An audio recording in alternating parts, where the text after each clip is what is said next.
Hoje nós vamos conversar um pouco sobre o escutar, o ouvir o outro, né? A nossa dificuldade em ouvir o que o outro tem a dizer. Luzia, bem-vinda, querida doutora Gláucia, bem-vinda, querida, muito bom ter você aqui com a gente hoje.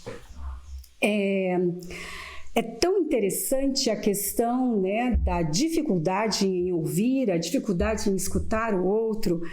Eu vou falar aqui, vou pontuar aqui algumas experiências e se por acaso você lembrar de algo, escreve pra gente aí, eu vou tentando ler, tá?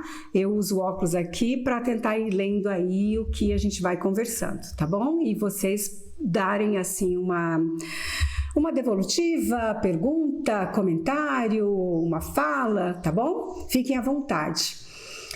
Roberta, bem-vinda. Luziane, bem-vinda. Coisa boa ter vocês aqui, muito bom. Amores, sobre a nossa dificuldade em ouvir. Será que fazer uma escuta... Será que tem alguma questão aí cultural? Eu fiquei pensando, sabe, a respeito disso. Será que existe algo cultural do tipo assim, eu preciso falar e provar que eu estou certa? Eu preciso manter a atenção maior? Entende? Às vezes eu vou olhar para cá porque eu estou olhando para a câmera do YouTube, tá bom? Roberta Calisto, bem-vinda, querida. Muito bom ter você aqui com a gente. Então, eu fiquei me perguntando se existe algo cultural, no sentido assim, provar que um sabe e que o outro precisa ouvir. E aquele que mantém, vamos dizer assim, a liderança da conversa seria aquele que sabe. E aí a necessidade de manter essa liderança da conversa, entende? Na questão aí da dificuldade em escutar. Porque se eu converso com as pessoas de um modo geral, tentando manter a liderança da conversa, essa ideia de que um sabe e o outro não sabe, então ele precisa me ouvir, isso pode dificultar a questão da escuta, do que o outro tem a me dizer, né? Porque na psicanálise, na psicologia, mas eu acho que de forma muito mais intensa, na psicanálise, a questão da escuta, ela é de extrema importância. E não é uma questão para ouvir e dar conselhos, mas é uma escuta em que precisa acompanhar o raciocínio do outro para que o outro consiga falar e se reorganizar. Porque tem uma questão interessante, amores, nós pensamos, organizamos enquanto falamos. Mas será que no dia a dia nós permitimos que o outro fale? Será que a gente sabe escutar? Na própria terapia, né? No próprio processo terapêutico, eu, enquanto psicanalista, eu estou conseguindo fazer uma escuta real do que o outro está dizendo? Ou na minha fala existem fragmentos da necessidade de ter razão sempre? Se na minha fala existem fragmentos da necessidade de ter razão, eu tenho dificuldade em escutar o outro. Porque, veja se vocês concordam comigo aí e se vocês teriam aí uma outra opinião sobre essa questão. Para eu, de fato, ter uma escuta, eu preciso de um exercício muito intenso de tentar descolar um pouco daquilo que eu acredito, o descolar um pouco da janela pela qual eu olho a vida. Faz sentido? Porque se eu não me descolar da janela pela qual eu olho a vida, eu não vou escutar o que o outro está falando, mas eu vou escutar aquilo que eu quero escutar. Então, no exercício psicanalítico, na clínica, nós precisamos nos desvestir muito da nossa própria crença, no sentido de que eu faria dessa forma, ou já pensando numa resposta imediata para a pessoa que está falando. Eu preciso desse tempo para prestar atenção, para digerir, para de fato escutar o que o outro está dizendo. E assim, através da minha escuta do outro, ele também consegue se escutar, porque aí ele tem espaço de fala para ouvir o que ele mesmo está dizendo. Mas a gente fica com uma ideia que aí sim eu acho que tem a ver com uma questão... Eu acho que tem a ver com uma questão um pouco de cultura, né? A cultura no seguinte sentido: aquele que fala mais, aquele que mantém a liderança da fala, é a pessoa que sabe muito. Então, nas conversas de um modo geral, há uma certa possibilidade de disputa de quem sabe mais, né? Uma certa disputa de quem vai liderar a fala. E no próprio processo terapêutico psicanalítico, essa disputa, pelo menos ela não deveria existir. Pelo menos de forma consciente, ela não deveria existir. Porque se houver essa disputa de quem lidera a fala, aquele que precisa ser ouvido não será ouvido. Vocês concordam? Então, essa necessidade, uma necessidade, eu diria até empática, porque nós temos uma ideia de que se eu acho que o outro não tem nada a dizer, então eu não preciso fazer essa escuta. Agora, se eu nunca ouço o outro, eu nunca aprendo. Eu ficarei no lugar que eu estou em termos de conhecimento. Porque a verdade é que não importa o que o outro fale, se eu realmente fizer uma escuta, eu sempre vou aprender com o outro. Mas quando eu ignoro a fala do outro, eu estou dizendo: o que você tem a dizer não me interessa, você não tem nada a me acrescentar. E sou eu quem preciso falar algo para você. Acaba passando essa ideia, né, daquele que um está certo, o outro está errado. Um aprende, o outro ensina. Aí eu acho que tem uma questão cultural forte, né? A Cristiane está dizendo, muito verdadeiro: só queremos escutar verdadeiramente o que queremos ouvir. Perfeito, perfeito, perfeito, perfeito. Obrigada pela contribuição, Cristiane. É isso, né? E assim, será que o que eu quero ouvir vai, de fato, me acrescentar algo? Ou eu quero ouvir aquilo que, de certa forma, eu já sei, e é uma coisa meio que narcísica, né? Se eu já sei e quero ouvir, é porque, no formato narcísico, o outro concorda com... Porque se o outro está falando, então eu me identifico, porque o outro pensa como eu.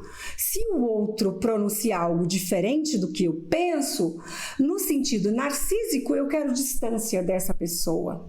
Então, assim, no consultório, principalmente na psicanálise, é necessário ficar muito atento a isso.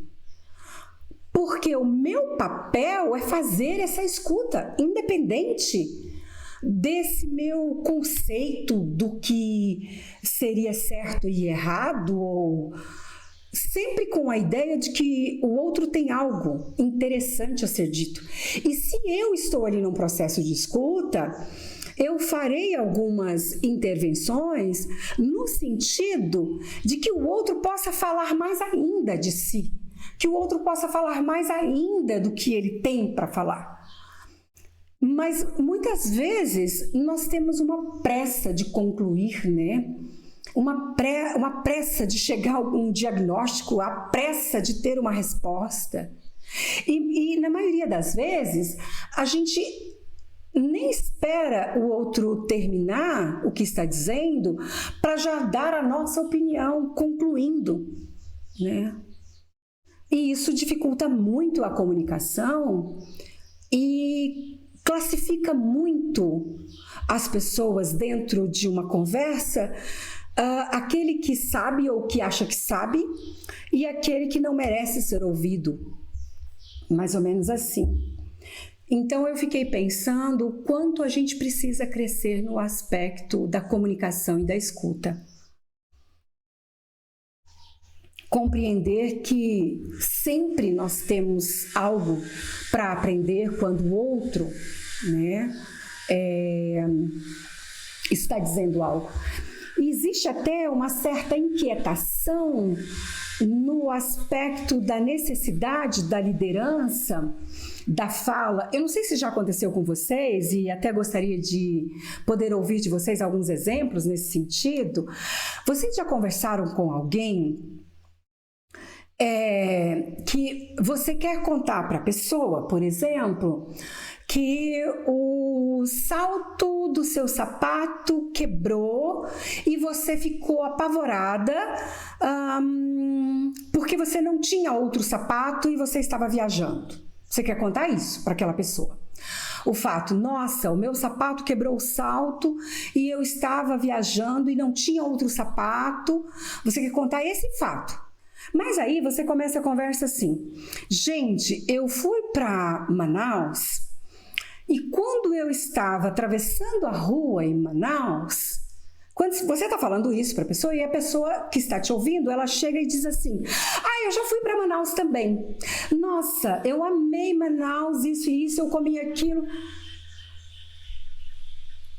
Sabe de uma coisa? Quando eu cheguei em Manaus, eu experimentei o açaí de Manaus e percebi que o sabor era diferente. Ou seja, você iniciou uma fala que você queria comunicar algo e quando você falou a palavra Manaus, a pessoa toma a liderança da conversa e começa a falar do açaí de Manaus. E a história do seu sapato que você começou a contar já não tem mais a menor interesse e não tem a questão da escuta e em relação ao que você está passando sobre a questão de que o âmago seria enfrentar dificuldades, quebrar o salto do sapato. Já aconteceu isso com vocês? Né? Existem pessoas que não consegue manter uma conversa em que ele possa ter um tempo de ouvir, de prestar atenção, de dar tempo para que o outro fale.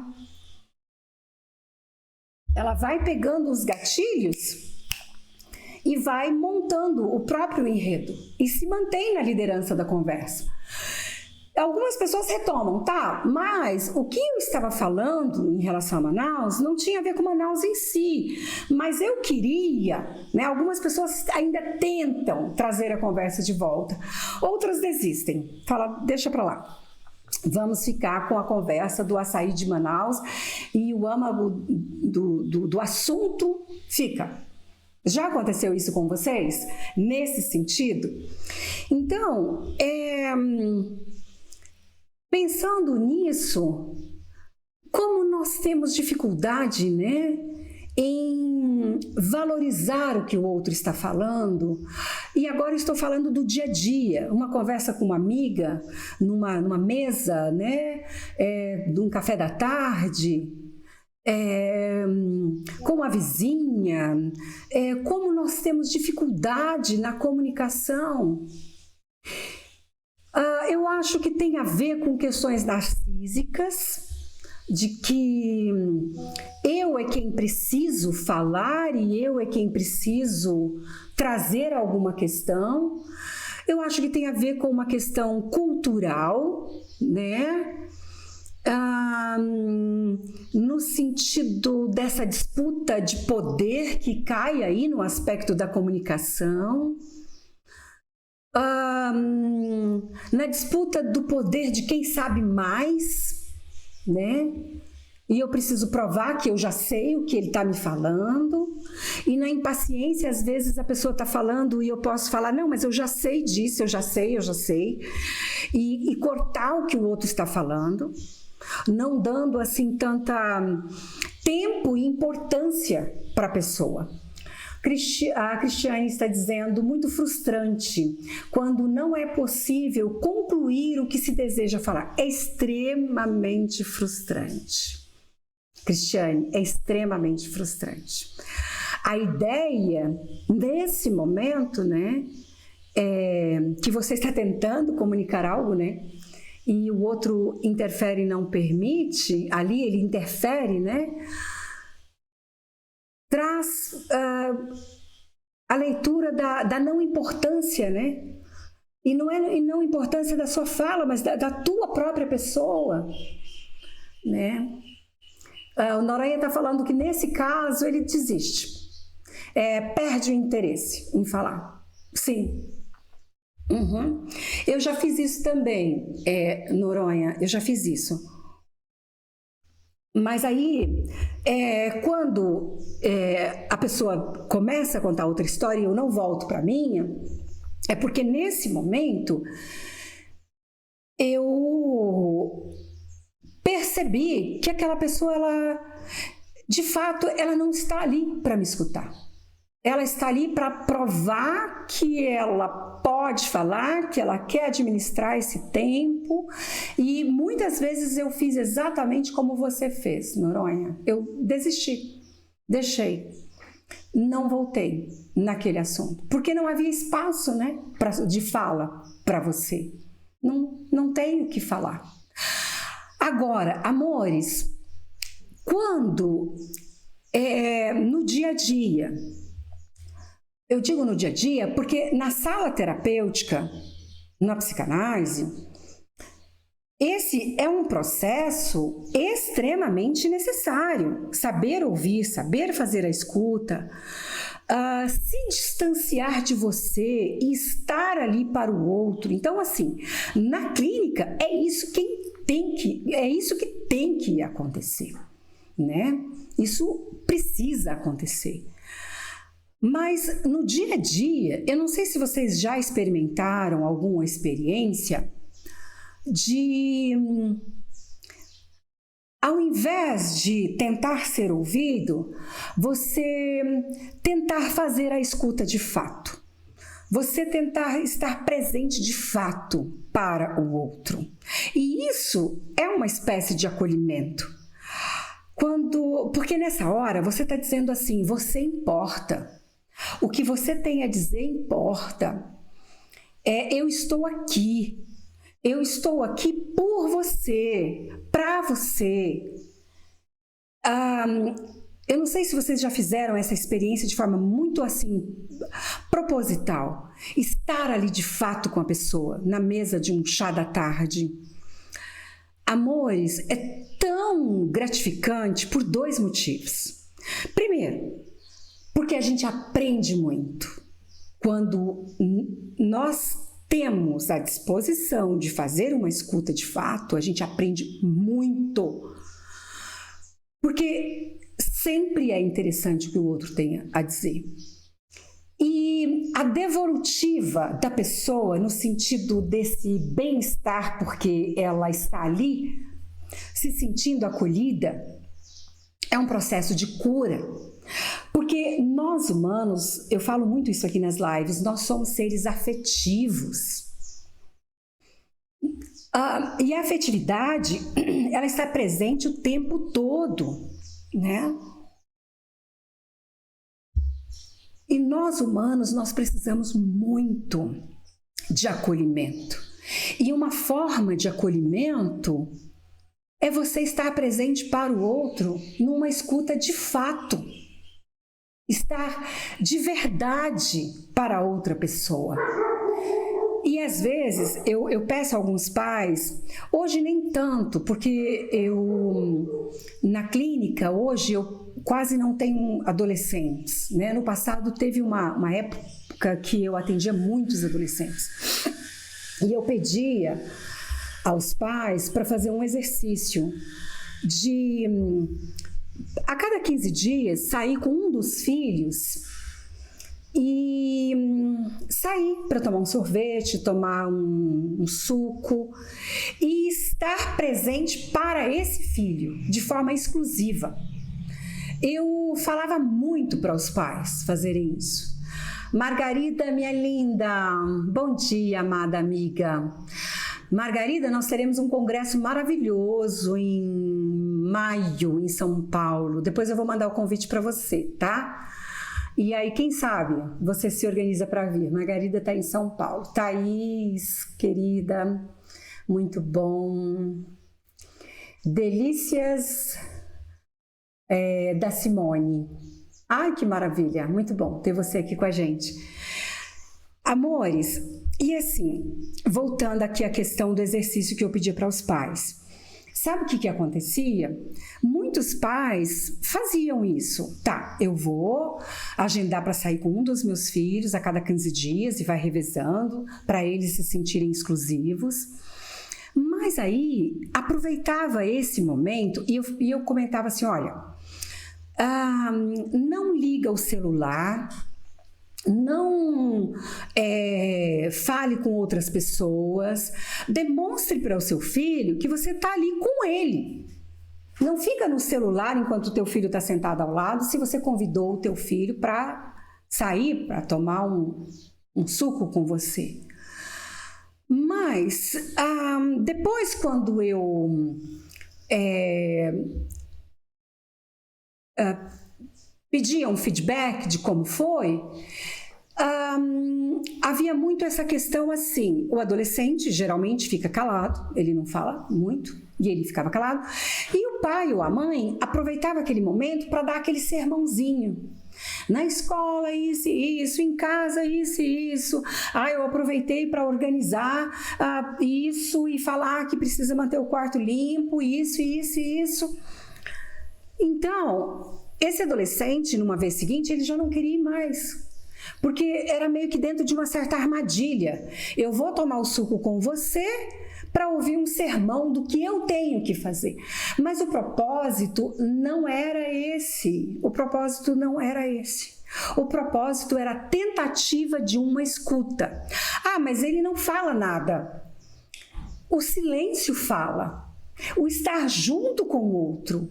E de verdade estar ao lado para ouvir qualquer coisa que esse adolescente queira falar, independente de você concordar ou não, de abrir um espaço de comunicação.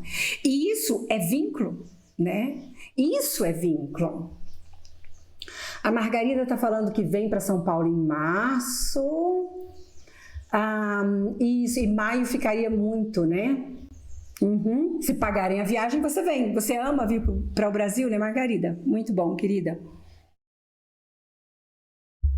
É isso, amores. Então, se eu me proponho a fazer uma escuta, eu tenho que tomar muito cuidado para esse momento da escuta, eu não ouvir o que o outro está falando para usar como arma contra ele. Ou, enquanto o outro está falando, para organizar defesas. Ou fala, eu vou te ouvir tudo que você tem a falar, mas depois sou eu quem vou falar. E aí usar o momento assim, já que eu ouvi você falando, agora você é obrigada a ouvir o que eu estou falando. Isso muito na comunicação entre pais e filhos, entre casais. E aí a gente entra num espaço extremamente perigoso, porque eu não estou ali para de fato fazer uma escuta do que o outro está me dizendo. E aí essas reuniões familiares ou essas falas entre casais ou entre amigos entra dentro de uma repetição, né? Por quê? Porque a pessoa ela vai falar a mesma coisa, mas ele não é ouvido. E por isso que ele repete, né? Noronha, Sandra, e aquelas pessoas que sempre falam o mesmo assunto? Isso é muito interessante, isso que você traz, tá? Aí nós vamos entrar numa série de questões possíveis. Se aquela pessoa ela fala o mesmo assunto ou conta a mesma história várias vezes, nós podemos ter aí um problema no sentido... Ai, que legal, muito bom.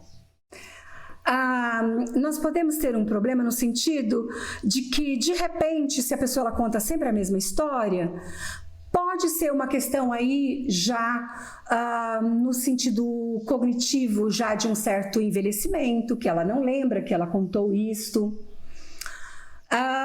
Pode ser a ideia de que a pessoa ache que da outra vez que ela contou, ela não teve a devolutiva que ela gostaria, então ela conta de novo para ver como você reage. Isso em termos de histórias. Agora, quando a pessoa tem uma repetição de fala em relação a alguma coisa, vamos pensar aqui um exemplo de um casal. A mulher sempre fala a mesma coisa para o marido. Essa repetição, ela tem um objetivo. Ela tem um objetivo de, em algum momento, ela ser compreendida. E teve uma época que eu atendia casais e eu me lembro de um marido falar isso. Ela sempre fala isso que ela está falando agora. Ela sempre repete isso. Ela repete sempre essa fala. E eu me lembro de perguntar para esse marido...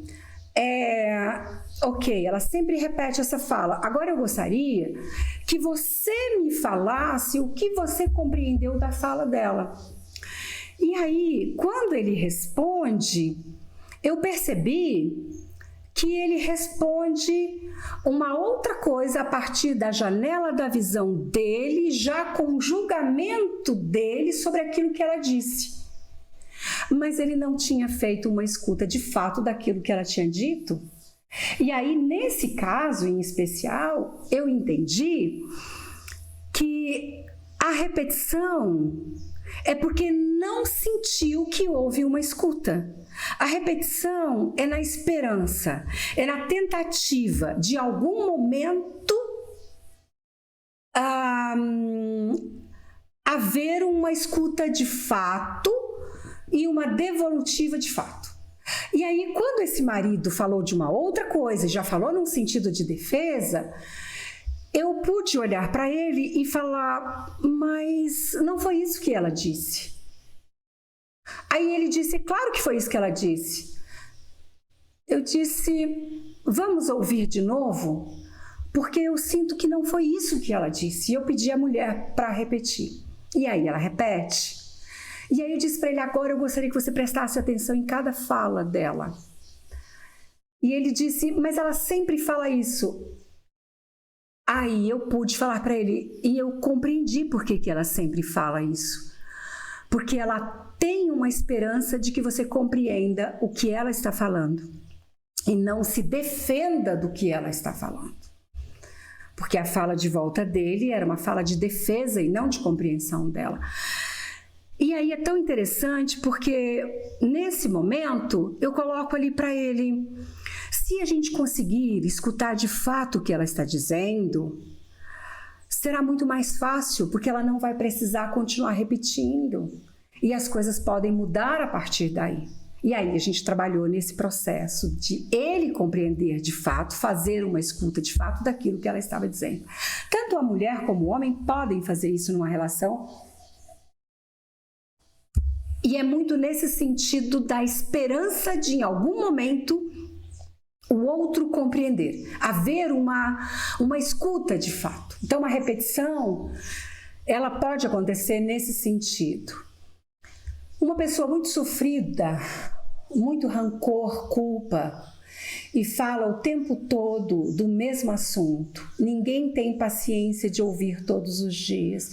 Nossa, Carol, que importante isso que você traz. Isso, Carol. Carol, e sabe quando isso acontece muito? Em situações de luto, né? Sabe assim, quando morreu uma pessoa importante para a família, mas alguém ainda está num luto muito pesado e ele quer continuar repetindo aquela história da morte, foi assim, contar detalhes, e ninguém mais suporta ouvir. Ou a pessoa passou por uma situação muito difícil na vida dela. Vou lembrar aqui de um caso. A pessoa passou por uma situação assim: minha mãe morreu, eu era muito pequena, e o meu pai casou de novo, e a minha madrasta, eu gostava do ovo frito bem assim, durinho, mas ela só fazia o ovo mole, e eu falava para ela, e eu não conseguia comer, eu ficava com fome. Aí depois ela conta de novo, né? Essa mesma história, desse sofrimento, dessa dor. É tão interessante, Carol, porque essa pessoa que conta essa história repetidamente, ela pode estar tentando, de alguma forma, através da fala, elaborar o que aconteceu. Conseguir dar um passo seguinte na vida, porque quando nós falamos, nós temos uma condição maior, e se houver o outro que de fato está fazendo uma escuta, de nos ouvir. E a partir daí, sim, ajudar essa pessoa a elaborar. E ela quem precisa se ouvir, né? Se houve aí um trauma desse momento, ela está precisando dessa elaboração. Mas, Carol, também pode acontecer dessa pessoa ter se colocado em um lugar de vitimismo e usar essa fala repetida dentro de um certo vitimismo para ter ganhos secundários, né? Isso também pode acontecer. Por quê? Porque todas as vezes que eu falar repetidamente do meu sofrimento, eu tenho alguns ganhos. As pessoas vão ter mais paciência, as pessoas vão fazer uma comida mais gostosa, já que passei fome na infância porque o ovo frito não era durinho. Então, eu posso me apropriar desse ganho secundário e utilizar disso no sentido de manipular a reação do outro, né? Agora, veja, a escuta é uma coisa tão interessante, porque se nós vamos prestando atenção em todos esses fatos e dessa fala, a gente pode até entender que há um ganho secundário nessa repetição, não uma tentativa de elaboração. É isso mesmo. Minha tia perdeu o filho envolvido com drogas, acabou se matando. Que difícil, né? E a mãe encontrou ele sozinho. Sim, já tem mais de 10 anos. Sim, agora você veja, é um luto, Carol, para essa mãe, nesse caso aí, possivelmente a repetição dos detalhes é uma tentativa de elaboração. Porque já se passaram 10 anos, mas olha que luto terrível. O filho se envolve com drogas, se mata e a mãe encontra ele sozinho, ele morto. É uma elaboração de um trauma pesadíssimo. E assim, vale ressaltar, Carol, que no luto sempre, infalivelmente, existe o sentimento de culpa. Eu não estou falando que a pessoa tenha culpa, eu estou falando que existe o sentimento de culpa. E uma das coisas mais difíceis de dar conta num luto, principalmente luto de filho, é a culpa. Porque se é um filho, vem a ideia de que eu, como mãe, eu deveria ter proporcionado condições para que ele tivesse uma vida saudável, de bem-estar e de sucesso. Né? Então, essa repetição é muito para dar conta dessa dor e uma tentativa de elaboração, para sair dessa dor em algum momento, mas não está conseguindo até então, né? Porque se passaram 10 anos. Quando a gente elabora, é mais fácil aceitar.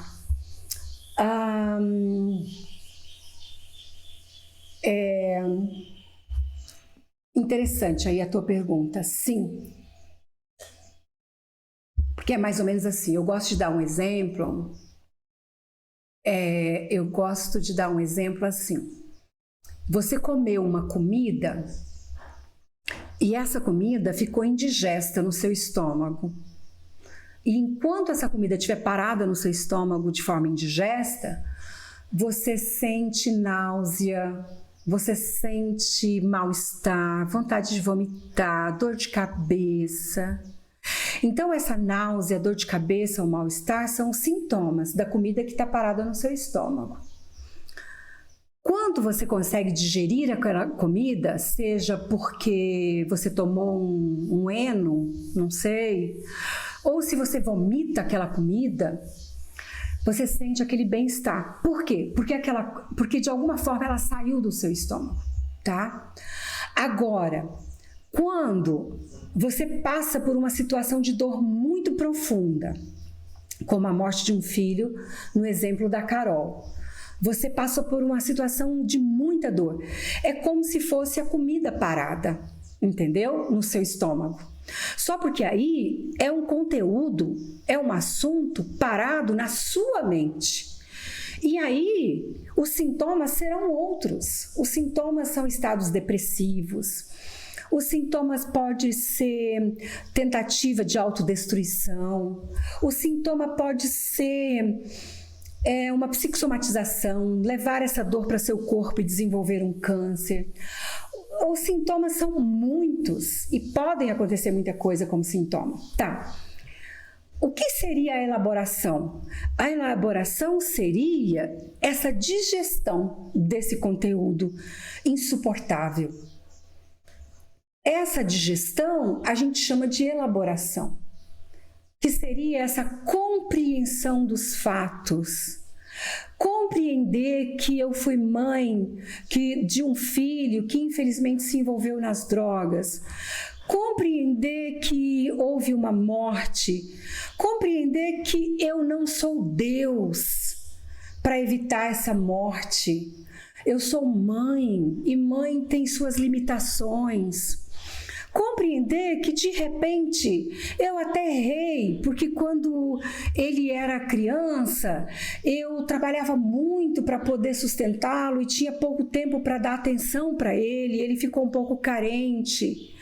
E a partir dessa compreensão, me perdoar, porque eu sei que naquele momento eu não tinha conhecimento e estrutura suficiente para saber que ele precisava mais da minha presença.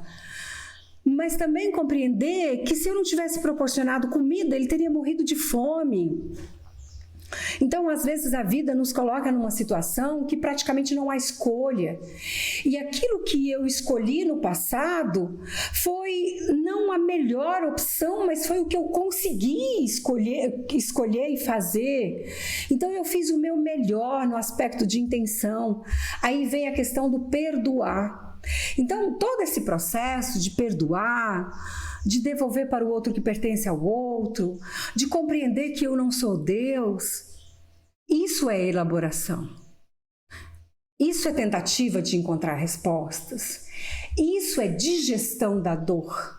Aí sim, aí nessa hora eu posso não mais ficar nessa repetição, sair desse lugar e não ter mais os sintomas de adoecimento.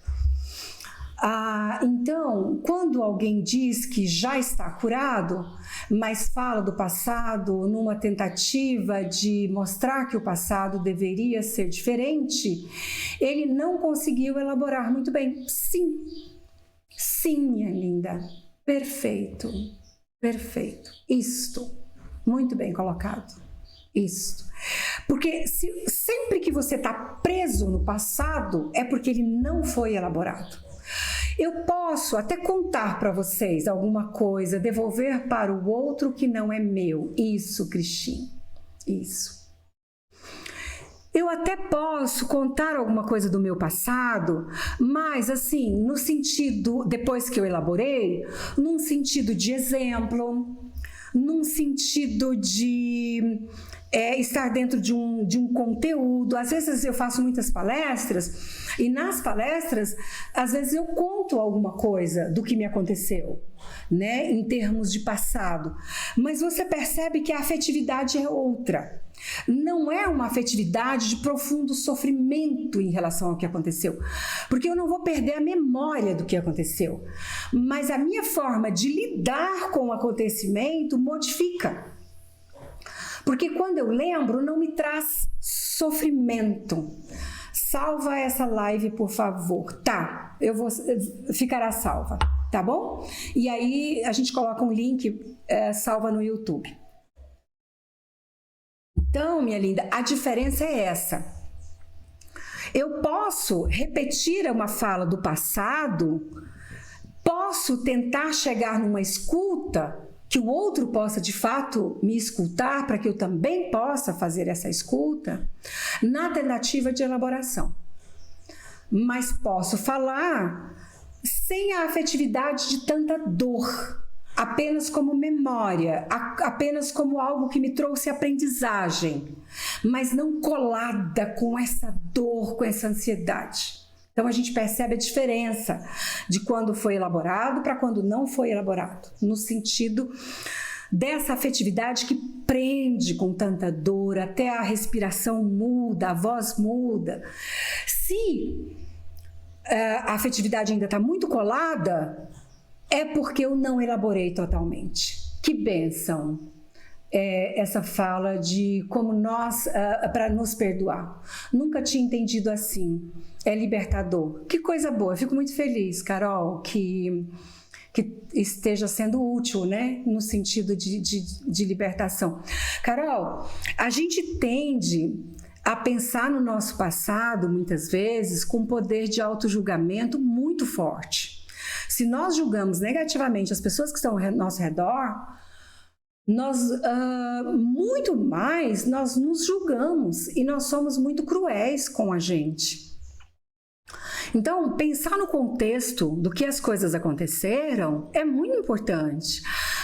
Eu fiz um aborto aos 15 anos de idade e eu não me perdoo. Mas qual era o contexto desses 15 anos? Como funciona a mente e o cérebro de uma criança, eu vou colocar nesses termos, de 15 anos? Está desenvolvido o lobo frontal no sentido de consequências, do que aquilo significa? Eu preciso me avaliar dentro daquele contexto, sabe? E pensar, puxa vida, eu não posso julgar aquela criança de 15 anos com a mente e o cérebro de uma pessoa de 40. Eu estou em outro lugar para fazer esse julgamento. Então é muito importante pensar em todas essas variantes e pensar, eu fiz aquilo porque foi a única saída que encontrei. Hoje eu não faria mais isso. Se hoje eu não faria mais isso, eu sou outra pessoa no aspecto de desenvolvimento, então eu preciso me perdoar, né? Vou ver a live novamente, que bom que ficará salva, legal. Ressignificar, Nanda, isso. Compreender a partir de um outro olhar, ressignificar, obrigada pela palavra. Compreender tudo isso a partir de um outro lugar. Agora, sim, quando as pessoas, elas, mesmo não estando numa clínica terapêutica, e elas estão ali falando, às vezes repetindo a história da dor, ela está tentando duas coisas. Ela está tentando de, enfim, haver uma escuta de fato, alguém que tem empatia, alguém que está comigo de verdade me ouvindo, está tentando falar para ela mesma ouvir e conseguir de repente ter alguma elaboração, né? Se não for uma repetição patológica, no sentido do ganho secundário, né? Vale ressaltar isso, do vitimismo, mas na maioria das vezes é nessa angústia de tentar, enfim, ser ouvida, né? Para os casais, quando o homem ou a mulher repete muito e a pessoa fala, mas você já falou isso, você só repete isso. Uma boa resposta seria: eu estou repetindo porque talvez eu sinto que não tenho sido compreendida ainda, né? É por isso que eu estou tentando repetir. É nessa tentativa de ter uma conversa de verdade, onde existe alguém que está falando e tem alguém para ouvir, de fato. Não ouvir como eu vou escutar tudo que você está falando e depois é minha vez de falar. Porque ele só está te esperando passar o tempo, ou ela, da fala, para depois trazer o que ele pensa. A maior dificuldade da comunicação, eu acho, amores, é que o tempo todo a gente está tentando trazer o que a gente pensa para o outro. Como se eu sou o detentor, a detentora da verdade.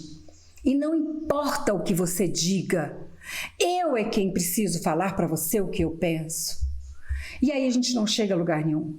Porque quem disse que o que eu penso é a verdade? Hoje eu estou fazendo essa live aqui com vocês e falando a respeito dessa questão da escuta.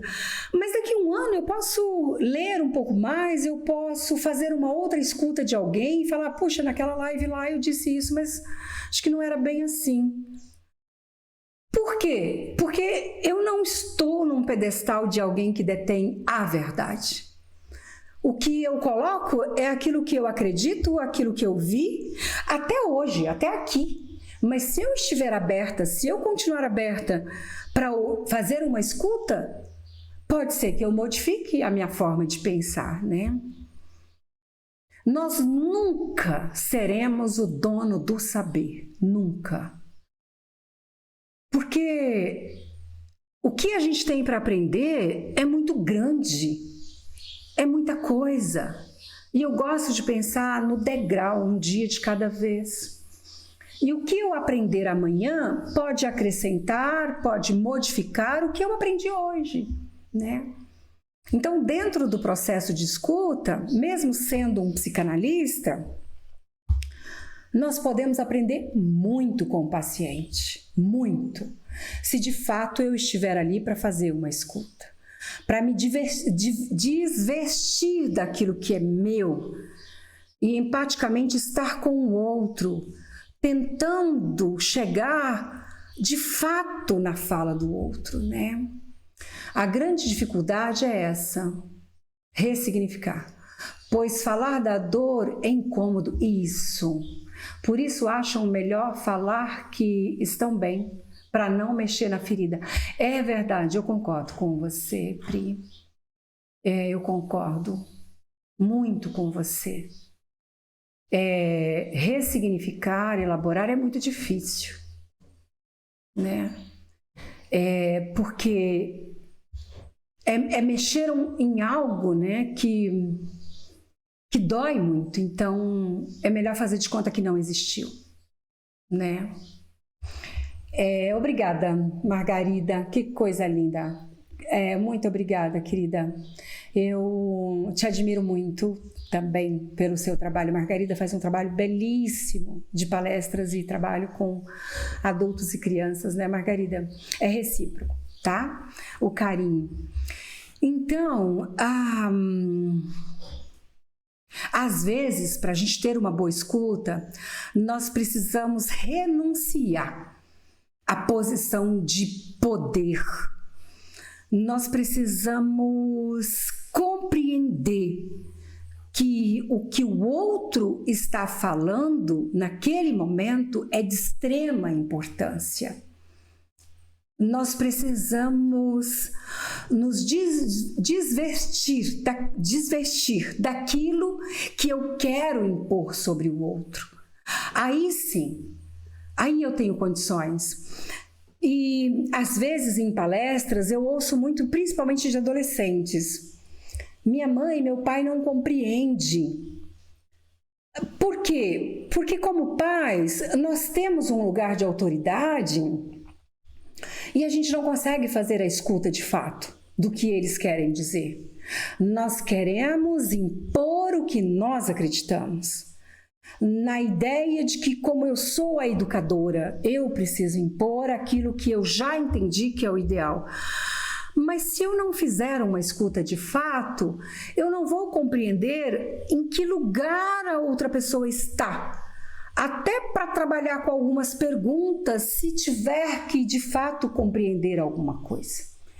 E sempre que eu chego para o outro com um sermão pronto, não houve comunicação, não houve vínculo, né? Porque eu estou ali para impor o que eu tenho, não para me aproximar do que o outro tem. Fazer a escuta, amores, não é algo fácil, acho que principalmente na nossa cultura de disputa de poder. Acho que em alguns países mais, outros menos, né? E por quê, né? Margarida aí colocando. Por que eu tenho que provar para o outro que eu tenho mais poder, mais autoridade? O que é isso, né? Que necessidade é essa, né?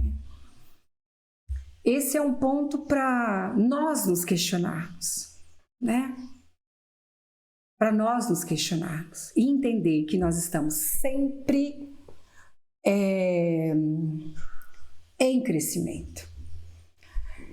Eu, no luto pelo meu pai, o que mais senti falta foi ter alguém que quisesse me ouvir. Sim. Isso. O luto é muito difícil, porque as pessoas cansam de nos ouvir. E elas não querem, elas querem virar a página, mas eu não quero virar a página ainda, né? Eu tenho muito a falar. Eu me identifico com você, Carol. Eu já passei por alguns lutos e eu me identifico com você nesse sentido. Eu precisava falar. Após isso, quando alguém está de luto recente, eu sou próxima e eu me ofereço. Ai, que linda! Isso, para fazer essa escuta. Parabéns. Essa semana estou a dar palestras a 32 turmas. Ontem uma menina adolescente dizia que tinha nojo da forma como li. Ai, perdão aqui. Vai fazer um barulho aqui no telefone que eu derrubei. Que tinha nojo da forma como lhe fica o corpo. Passou a palestra toda a chorar, sim. Isso aí, Margarida, você já sabe, né? São sintomas, né? As progressões traumáticas a partir do sofrimento que ela passou. E essa escuta que você fez a ela é de extrema importância, porque ela pôde dividir com outro ser humano aquilo que ela sente de forma mais profunda. Amores, nós vamos precisar terminar, daqui a pouco eu estou indo para a Rádio Novo Tempo, ao vivo, né? E hoje nós vamos falar a respeito da relação mãe-bebê e o bebê durante a gravidez no aspecto psíquico, tá bom? Amores, muito obrigada pela presença de vocês, muito obrigada por vocês estarem aqui ouvindo, interagindo e conversando, e a gente vai tentando crescer. Vamos lembrar sempre que nós não somos perfeitos. Amanhã, se eu continuar na ideia de crescer, eu serei maior que hoje. Hoje, maior que ontem. E nós sempre temos muito a crescer. E o processo de escuta nos ajuda a crescer. Ajuda o outro a ter um espaço de fato, de fala. E eu não preciso provar o tempo todo que eu tenho razão, ou que eu sei mais, ou que... Nós precisamos nos desvestir cada vez mais disso, né? Desse lugar tão narcísico, de que eu preciso ter mais poder que o outro. Nós não precisamos disso. Amores, muito obrigada, Cris, falando que a live foi ótima, você é uma bênção. Obrigada, querida, muito obrigada. E é uma bênção ter vocês aqui. Amores, vamos continuar crescendo, tá bom? Na próxima quarta estaremos aqui. Beijo, obrigada pela presença de cada um de vocês. Beijo no coração e até a próxima.